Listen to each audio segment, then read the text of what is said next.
Bueno, hola a todos. Hoy quería comentaros así un poquitito sobre las modificaciones presupuestarias, así aspectos básicos y tal, a nivel de comprensión. Quizá sobre todo orientado a supuestos prácticos, porque al final, de cara a un examen teórico, pues bueno, son los datos, memorizas un poco las listas y ya más o menos con eso podría sacarlo. Pero sí que es cierto que de cara a supuestos prácticos puede ser algo que dé bastante juego. Y bueno, quizá unos pequeños consejos o tips, como se dice ahora, pues puede ser que vengan bien. Entonces, os diría que lo primero lo que nos tenemos que fijar de cara a algún supuesto en el que nos puedan contar una historia de financiera y nos hablan de diferentes partidas presupuestarias, quizás lo primero en lo que hay que fijarse es en el tema de lo que llaman en la ley la especificación de los presupuestos, el nivel al que vinculan los diferentes créditos, porque puede ser que en algunos supuestos prácticos que nos planteen, para, digamos, financiar los gastos que sean necesarios, a lo mejor no necesitamos hacer modificación presupuestaria. De hecho, he visto bastantes supuestos prácticos que juegan un poquito con eso. Entonces, ante cualquier supuesto en el que nos digan, pues en esta partida presupuestaria hay este dinero, en este otro y este otro importe, y queremos pagar esto y no nos llega. Lo primero en lo que nos tenemos que fijar es si para mover el dinero de un sitio a otro se rompe o no el nivel de vinculación. Entonces, para eso tenemos que tener en cuenta artículo 43 en principio y también el artículo 44. Claro, aquí recordad que como norma general tenemos ese nivel de vinculación a nivel de concepto, luego tenemos esas dos excepciones, gastos de personal y gastos corrientes en bienes y servicios, nivel de artículo, y luego inversiones reales, nivel de capítulo. Claro, en función de los capítulos en los que nos estén haciendo las referencias, pues a veces podremos mover el dinero de un sitio para otro sin necesidad de romper el nivel de vinculación. A lo mejor no hace falta hacer la transferencia. Entonces, eso es lo primero en lo que nos tenemos que fijar. Luego incluso podrían ser puñeteros, pero bueno, tampoco a estas alturas nada sorprende un examen de oposición. Interesante las restricciones del punto segundo, que son esos créditos que se especifican al nivel que corresponda conforme a su concreta clasificación económica. Eso es como que vinculan al nivel de desagregación con el que vengan los presupuestos. La partida presupuestaria, si viene hasta nivel de subconcepto, pues vincula a nivel de subconcepto. Entonces también hay que tener en cuenta estas posibilidades que son, digamos, los créditos más rígidos, ¿no? Donde más dificultades tendríamos para mover dinero, porque básicamente no se puede mover. Sin embargo, inversiones reales que vinculan a nivel de capítulo, pues es el crédito más flexible. Vale, y esto por la parte de los presupuestos del Estado. Si nos habla de un ministerio, por ejemplo, de ministerios, si nos ubicamos en lo que es la Administración General del Estado en sentido estricto, estas serían las restricciones, un poquito el primer aspecto en el que nos tenemos que fijar de cara a posibles modificaciones presupuestarias. Y luego también, ojo, el 44, que nos hablan de los organismos autónomos, que nos hablan de los organismos autónomos y de la seguridad social. Vale, fijaros que, digamos, como que la lógica general podría ser la misma, vinculan a nivel de concepto, pero luego gastos de personal, gastos corrientes en bienes y servicios e inversiones reales a nivel de capítulo. Vale, fijaros que gastos de personal y gastos corrientes en bienes y servicios en organismos autónomos especifican, vinculan a nivel de capítulo y, sin embargo, a nivel de lo que es el Estado, la Administración General del Estado, serían a nivel de artículo. Entonces, bueno, ese matiz interesante. Luego también esa misma referencia a los créditos que puedan ser menos flexibles, los que tendríamos más dificultades para reorganizar. Entonces, bueno, primero que tenemos que fijarnos de cara a un posible supuesto práctico en este ámbito es si se rompe o no el nivel de especificación. Bueno, un poco fijarnos eso, si es Administración General del Estado, si es un organismo autónomo de seguridad social, fijarnos el capítulo, fijarnos las partidas presupuestarias y con eso valoramos si podemos reorganizar el dinero sin necesidad de modificación presupuestaria o si por el contrario, para hacer lo que queramos hacer, se está rompiendo el nivel de especificación, en cuyo caso sí que tendríamos que hacer modificación. Vale, eso lo primero porque es, lo dicho, o sea, he visto bastantes preguntas en las que puedes resolver sin necesidad de hacer modificación.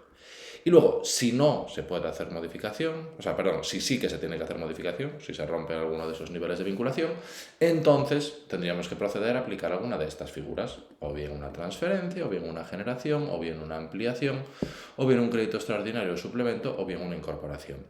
La mayoría de las ocasiones tiran por la transferencia, ¿vale? Es verdad que es quizá la figura más recurrente de cara a supuestos prácticos. Entonces, para el tema de las transferencias, sería muy interesante, sobre todo, fijarnos en las restricciones. Vale, claro, la transferencia es mover dinero de una partida presupuestaria a otra. Tengo aquí, me sobra, en cambio aquí me falta, pues lo muevo. Claro, ¿qué pasa? Que no siempre se puede hacer transferencias. ¿Por qué? porque tenemos una serie de restricciones. No se pueden hacer desde créditos para operaciones financieras al resto de créditos, ni de operaciones a capital a operaciones corrientes, no se pueden hacer entre créditos de distintas secciones, bueno, tenemos ahí alguna excepción en temas de contratación centralizada, no se pueden minorar, esto lo he visto en bastantes supuestos, hay que estar atento, no se pueden minorar créditos extraordinarios o créditos suplementarios o créditos que se hayan ampliado, bueno, tenemos aquí también alguna excepción a esta restricción, pero en general créditos extraordinarios, suplementados, o ampliados no podrían ser objeto de transferencia, en el sentido que no puedes quitar dinero en una transferencia respecto a una partida presupuestaria que has incrementado, por ejemplo, por la vía del suplemento. Y luego tenemos una restricción específica en seguridad social y algunas otras. Pero aquí quizá lo interesante, sobre todo de cara a las transferencias, primero entender lo que es el mecanismo, o sea, el concepto que es mover dinero de una partida presupuestaria a la otra, y luego segundo, sobre todo, tener en cuenta las restricciones. Bueno, porque al final pudiera ser que jueguen justo con alguna de las restricciones, entonces como que te tienden el cebo y luego resulta, o sea, te tienden el cebo en el sentido de que por el enunciado del supuesto, a lo mejor lo más evidente es que hay que hacer una transferencia, pero luego resulta que no, porque te ves afectado por alguna de las restricciones y no puedes hacerla. Vale, pero bueno, transferencia como concepto, mover dinero entre partidas presupuestarias, y yo aquí me fijaría especialmente, bueno, me las aprendería, evidentemente, y luego me fijaría especialmente en las restricciones, o sea, de cara al enunciado, a la información que nos puedan trasladar, pues cerciorarnos de que no nos veamos afectados por ninguna de las restricciones. Luego, tema de las generaciones, en el Estado, puede ser alguno. He visto ahora de otras administraciones, he visto varios supuestos que juegan con las generaciones. Claro, generar créditos como que, digamos, incrementas una partida presupuestaria porque obtienes más dinero de lo que estaba previsto. Hay unos ingresos no previstos o superiores a los contemplados en el presupuesto inicial. O sea, como que ingresas más de lo que tenías pensado, aparece dinero nuevo, digamos, ¿no? Aparece dinero nuevo, o bien porque es un ingreso no previsto, o bien porque es un ingreso superior al que estaba presupuestado inicialmente, aparece dinero nuevo, se genera crédito. Entonces, bueno, pues yo creo que el nombre ahí es bastante elocuente. Igual que el nombre de transferencia es bastante elocuente, mover dinero de un sitio para otro, transferir de un sitio para otro. La generación de crédito, pues yo creo que también por el nombre más o menos se puede entender. ¿Qué pasa? Que respecto a las generaciones de créditos nos hacen referencia a ciertos supuestos concretos. Vale, por ejemplo, de hecho, de este hubo, sí que fue uno en un examen del Estado hace no mucho, no sé si fue de libro de promoción, pero sí que vi alguno con esto: aportación del Estado a organismos autónomos o entidades con presupuestos limitativos, así como de los organismos autónomos y entidades presupuestos limitativos al Estado. O sea, claro, te dan un dinero nuevo, pues el Estado le da dinero a un organismo autónomo, un dinero que no contaba con él, joder, pues hay más dinero, aparece dinero, se crea dinero, por así decirlo, se genera crédito. Vale, ventas de bienes, prestaciones de servicio, enajenación, vender inmovilizado, reembolsos de préstamos. Te vi hace poco uno en la Xunta que justo jugaban con esto, con un reembolso de préstamo. Vale, bueno, y luego algunos otros, el tema de los pagos indebidos, por ejemplo, esto nos ocurre bastante a nosotros en el servicio. Entonces, bueno, aquí interesante entender la lógica de la generación, ¿sabes? Bueno, pues aparece un dinero nuevo, un ingreso no previsto, además aquí pudiera ser que en el enunciado ya tengan alguna referencia a un ingreso no previsto o a un ingreso superior al contemplado. Y luego incluso pudiera ser, bastante probable, que tengan referencia literal a alguno de estos supuestos. Yo creo que la generación, yo creo que se identificaría bastante bien teniendo en cuenta el contenido del enunciado. Vale, entonces, bueno, quizá aquí interesante eso, conocer los supuestos, entender la lógica de cuándo procede. Y esto a mí me llamó la atención, de hecho los que hicisteis el curso de supuestos conmigo lo veríais, porque había un par de supuestos que jugaban justo con esta frase, que a mí me llamaba la atención, que además ni siquiera es que sea muy práctica, pero lo vi. La generación es cuando se materializa el ingreso. No es, bueno, creo que voy a ingresar esto, me ha dicho el señor jefe del organismo autónomo que me va a hacer esta transferencia. No. O bueno, me han dicho que hemos hecho unos indebidos y que igual cobramos. No, es cuando se haya materializado un ingreso. La generación solo podrá realizarse cuando se haya efectuado el correspondiente ingreso que la justifica. O sea, para hacer la generación no es sobre un ingreso previsible, sobre un ingreso potencial, sino sobre un ingreso real, que o bien no estaba previsto o bien es superior a lo presupuestado, pero el ingreso es real, se tiene que haber materializado, se tiene que haber hecho efectivo. Vale, esta frase no es muy práctica, o sea, efectos de entender la figura, lo fundamental es el punto primero y luego un poco los ejemplos que nos ponen en el punto segundo, pero esa frase tal cual, he visto un par de supuestos en las que jugaban con ellas y bueno, por lo tanto, interesante. Pero bueno, sobre la generación de crédito, quizás esos serían los aspectos fundamentales. Luego, créditos ampliables, esos son como créditos muy importantes, que tú a lo mejor presupuestas un dinero y dices, pero mira, esto es muy importante, vamos a guardarnos la posibilidad de que si hay que gastar, pues vamos a tener la posibilidad de ampliar ese crédito para poder cumplir con nuestras obligaciones. claro, son excepcionales, ¿no? En condición de ampliables, y no sé qué. Fijaros, os digo que es como créditos muy importantes, tasados, o sea, los créditos ampliables son una serie de créditos que están expresamente previstos, y son gastos para cosas importantes. Quizás si dicho suena como muy básico, pero fijaros, claro, nos dicen, será el pago de pensiones de clases pasivas del Estado. Joder, derivadas con una norma con rango de ley. Luego, claro, nos dicen aquí, en todo caso se consideran ampliables los siguientes: pago de pensiones, prestaciones por incapacidad temporal, protección de familia, nacimiento y cuidado de menor, ingreso mínimo vital, por ejemplo, subsidio de garantía de ingresos mínimos, más movidas de las pensiones, dotar el fondo de reserva de la seguridad social. Yo creo que se ve que son cosas bastante importantes, ¿no? El de protección por cese de actividad, que fue tan importante y otras con la pandemia. Entonces, al final son partidas presupuestarias, fijaros que hay muchas con repercusión social, ¿no? O sea, cosas de estas sociales que, joder, las tienes que pagar sí o sí. Hayas hecho bien el presupuesto, lo hayas hecho mal, ocurran cosas imprevistas o no, pues joder, pagar las pensiones pues quizás sea bastante importante. Afrontar los pagos del ingreso mínimo vital, pues evidentemente es algo fundamental. Entonces, claro, no vas a estar, joder, cuidado de menores afectados por cáncer, ¿no? Prestaciones para cuidado de menores afectados por cáncer o otras enfermedades graves, pues evidentemente siempre va a ser eso una prioridad y consecuentemente, aunque tu presupuesto es un dinero, hay que intentar hacer los presupuestos lo mejor posible, está claro, pero siempre hay que reservarse esa posibilidad de, si es necesario gastar más, pues se gasta más, tiene la condición de créditos ampliables. Vale. Fijaros que para financiar lo que haríamos sería en principio tirar del fondo de contingencia, si no dar baja a otros créditos, pero lo normal sería tirar del fondo de contingencia. Claro, recordad que tenemos ese fondo de contingencias, es por si acaso, ¿no? Es una reserva de fondos para, pues justo para gastos de estas características, gastos imprevistos, que no sean discrecionales, que puedan surgir durante el ejercicio, y a través de ese fondo de contingencia se puede financiar la ampliación de crédito. ¿Que hace falta más dinero para el ingreso mínimo vital? Bueno, esa partida presupuestaria, aunque hayas previsto gastar, pues yo qué sé, 100 millones, pues podrás gastar 110 y los 10 que faltan podrás cogerlos del fondo de contingencia. Entonces, bueno, aquí la lógica es esa, sobre todo fijarnos que son, digamos, supuestos que en principio están tasados y que sería para cosas importantes y con un corte social bastante marcado. ¿Vale? Esa financiación lo normal fondo de contingencia, si no, pues bajan en otros créditos. Vale, pero bueno, quizá los aspectos esenciales estos para hacerse una pequeña idea. Luego tenemos crédito extraordinario y suplemento de crédito. Vale, aquí tenemos, van a ser algunas restricciones, tenemos una referencia para el Estado, luego tenemos otra regulación para los organismos autónomos, luego tenemos otra regulación para la seguridad social, cada una con un régimen jurídico concreto, pero aquí interesante el concepto, también he visto algunas preguntas que te describen una situación y tú tienes que identificar si es crédito extraordinario o si es suplemento de crédito, que luego puede haber eso, restricciones y tema de competencias, bueno, hay mucha teoría mayores. Pero quizá aquí lo interesante es saber identificar cada una de las figuras, saber identificar cuándo hay que hacer un crédito extraordinario, cuándo hay que hacer un suplemento de crédito. Claro, fijaros que nos dicen, si hay que hacer frente a algún gasto que no se pueda demorar al ejercicio siguiente y no haya crédito adecuado o sea insuficiente y no ampliable. Claro, fijaros, si es ampliable, joder, pues ya lo amplías, evidentemente. Si es ampliable, pues haces la modificación del anterior. Si no es ampliable, pues entonces tienes que tener otro recurso para casos excepcionales, sería el suplemento de crédito. Pero fijaros, sobre todo que nos dicen que no exista crédito adecuado o sea insuficiente y no ampliable el consignado. ¿Vale? Y no se pueda, digamos, ampliar a través de ninguna de las otras figuras, ninguna de las otras modificaciones. Vale, pues si no hay crédito adecuado, lo que tenemos que hacer es tramitar un crédito extraordinario. ¿Vale? Surge algún gasto para el cual no hay ninguna partida presupuestaria prevista. No sé, porque al final la gestión presupuestaria es muy compleja.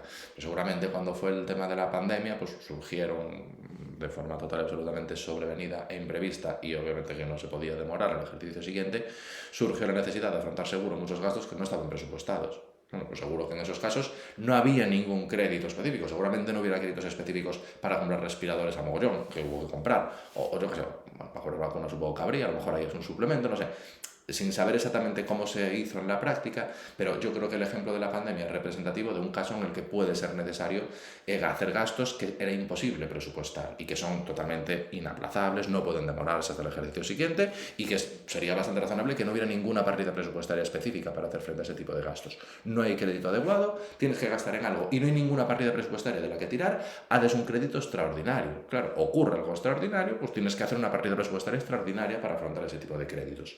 Y luego la otra posibilidad es que haya una partida presupuestaria, pero que no llegue el dinero y que no sea ampliable y que no puedas dotarlo a través de ninguna de las otras figuras, de ninguna de las otras modificaciones que tenemos en el artículo 51. ¿Vale? O sea, no puedes aplicar ninguna de las otras figuras, transferencia, generación, ampliación, incorporación, no puedes hacer nada de eso. Hay partida presupuestaria, pero el dinero no llega, no es un crédito ampliable, no es de los créditos ampliables que hemos visto anteriormente, y tampoco puedes, pues a través de una transferencia de ninguna otra figura, incrementar el importe de esa partida presupuestaria y por lo tanto no puedes afrontar el gasto. Entonces, hay partida presupuestaria, pero no llega el dinero, no es ampliable y no puedes tirar de ninguna otra cosa. Vale, pues en ese caso lo que haces es un suplemento de crédito. Hay la partida, pero el dinero no llega. Y es un crédito que no es ampliable y no puedes aplicar ninguna otra modificación. Pues en última instancia, para completar el dinero que pueda faltar, lo que haces es el suplemento de crédito. ¿Vale? Entonces la lógica sería esa. Vale, luego tenemos un poco el régimen de autorización, forma de financiar, bueno, había así mucha casuística. Luego lo dicho, tendríamos regulación específica con sus matices. Por ejemplo, esto lo vi en algún supuesto que jugaban mucho a meterse ahí quién eran los competentes. Este fue uno de los supuestos de la convocatoria anterior, quiero recordar, que era una pregunta súper rebuscada porque tenías que moverte entre 50 artículos. Yo creo que eso es un nivel de complejidad que no procede. Pero bueno, tiene ahí un régimen jurídico así con sus particularidades para el caso de los organismos autónomos, hay ciertas restricciones, en función de unas cosas le corresponde a uno, a otros, pero bueno, esos son de datos más teóricos. Y luego lo mismo con respecto a la seguridad social. Y luego la última figura que tenemos serían las incorporaciones de crédito. Vale, que esto, claro, en principio, cuando acaba un ejercicio presupuestario, claro, nos dicen, no obstante lo dispuesto en el artículo 49, se pueden incorporar créditos de un ejercicio. Bueno, se puede incorporar a un ejercicio remanentes del ejercicio anterior en una serie de supuestos. Claro, nos remiten al artículo 49, tampoco está de más echarle una pequeña visual. Claro, en principio lo que nos viene a decir el artículo 49 es que el dinero de un ejercicio se gasta, las partidas presupuestarias de un ejercicio son vinculantes para ese ejercicio, pero cuando finaliza el ejercicio, digamos que quedan desafectados, se anulan. No es que se pierda el dinero, pero es que el dinero que tenías reservado, pues yo qué sé, para comprar bolis en el año 2024, si te sobra, genial, el dinero te sobra, no lo pierdes, pero ese dinero no necesariamente lo tienes que volver a gastar en bolis en el año siguiente. O sea, ahí se produce esa desafectación, ¿no? Créditos para gastos que en el último día del ejercicio no estén afectados al cumplimiento de obligaciones ya reconocidas, tenía dinero para bolis, no me lo gasté en bolis, quedan anulados. ¿Qué pasa? Luego nos dicen sin perjuicio de lo previsto en el artículo 58. Avanzamos. Y efectivamente en el 58 nos hablan de las incorporaciones. O sea, puede ser, me sobró de un ejercicio, lo puedo pasar al ejercicio siguiente. Aunque en principio se produce esa desafectación, esa desvinculación del fin que teníamos previsto en el ejercicio anterior, se puede incorporar al presupuesto del ejercicio siguiente. O sea, por incorporar los correspondientes créditos de un ejercicio, remanentes de crédito del ejercicio anterior. ¿Qué pasa? Que no siempre se puede hacer la incorporación. Vale, los supuestos son estos que tenemos aquí expresamente recogidos. Pero la lógica de la incorporación de crédito sería esa, digamos, ¿no? Es dinero que sobró, remanente, que tuve en el ejercicio anterior, lo puedo pasar al ejercicio siguiente. Se supone que es un poco la lógica del presupuesto, es que es anual, entonces el dinero que tengas en un año que lo vas a destinar a unas cosas, en principio, salvo que te lo gastes, obviamente, en esas cosas, para el ejercicio siguiente quedaría desvinculado de esas finalidades que estuvieran previstas, pero lo puedes volver a afectar. Y entonces un poco la figura sería la incorporación de crédito. O sea, puedes pasar dinero que sobró de un ejercicio al ejercicio siguiente. No lo puedes hacer en todos los casos, sino solamente en estos que vienen expresamente previstos. De cara a un supuesto práctico, claro, quizá la incorporación de crédito también es bastante fácil de identificar, porque nos van a hablar siempre de dos ejercicios presupuestarios diferentes. Pues, por definición, es pasar el dinero de un ejercicio al siguiente. Entonces yo creo que la incorporación también sería bastante fácil de identificar. Vale, y bueno, luego tendremos ahí algunas otras cosillas, pero bueno, en líneas generales, para haceros una idea, sobre todo los datos y tal, pues los memorizáis, me imagino que ya los tendréis estudiados, pero quizá un poco lo que quería con esto era explicaros esos pequeños consejos, pequeños aspectos en los que fijarnos de cara a supuestos prácticos para poder primero saber si tengo que hacer o no modificación presupuestaria y en caso de que sí que la tenga que hacer porque se ven afectados los niveles de vinculación que hemos comentado al principio de este vídeo, pues en caso de que se tenga que hacer, que sepáis identificar un poquito cuándo corresponde hacer unas, cuándo corresponde hacer otras. ¿Vale? Algunos detallitos de fijarse, las restricciones en las transferencias, los créditos que son ampliables, diferenciar el extraordinario del suplemento, luego pues eso, entender un poquito el concepto de la generación y de la incorporación. Vale, y nada, esto es un poco lo que os quería comentar.